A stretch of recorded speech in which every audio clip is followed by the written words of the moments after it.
Warahmatullahi wabarakatuh.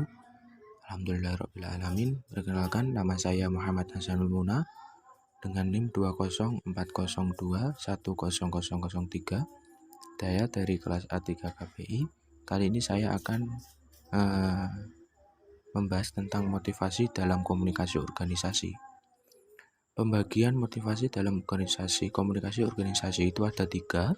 Yang pertama ada communication, yang kedua ada gaya kepemimpinan, yang ketiga ada motivasi dalam belajar komunikasi organisasi. Saya akan membahas yang pertama. Yang pertama ada menurut Goldhaber pada tahun 1986,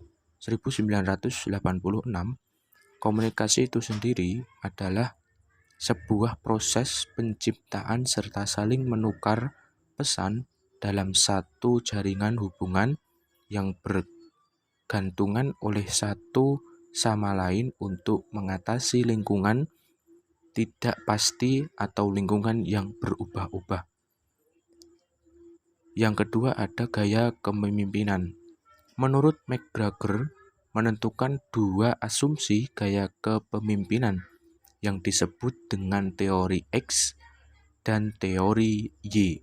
Teori X sendiri melihat manusia sebagai suatu mesin yang memerlukan pengendalian dari luar, menganggap orang sebagai alat produksi, dimotivasi oleh ketakutan akan hubungan atau kebutuhannya akan uang dan rasa aman.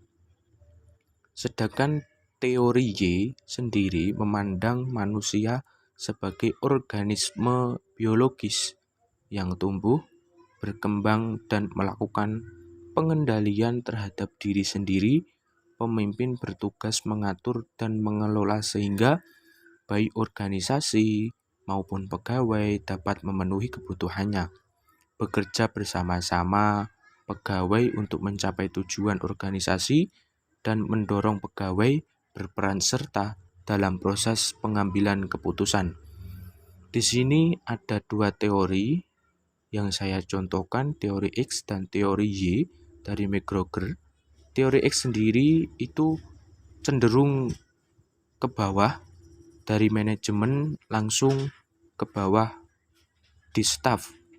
Kalau teori Y itu cenderung ke atas, dari manajemen di bawah dan staf di atas, lalu staf mendistribusikan pembicaraan dari manajemen. Model gaya kepemimpinan sendiri itu sangat beragam dan berhubungan dengan tinjauan para peneliti, penulis atau para teoritis yang mempopulerkannya. Berikut ini ada beberapa model teoritis untuk mengenali beragam gaya kepemimpinan. Yang pertama itu ada White dan Lipet pada tahun 1960. Yang kedua ada teori gizi kepemimpinan. Yang ketiga ada teori 3D.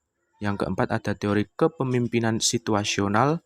Yang kelima ada teori 4 sistem. Yang keenam ada teori kontinum.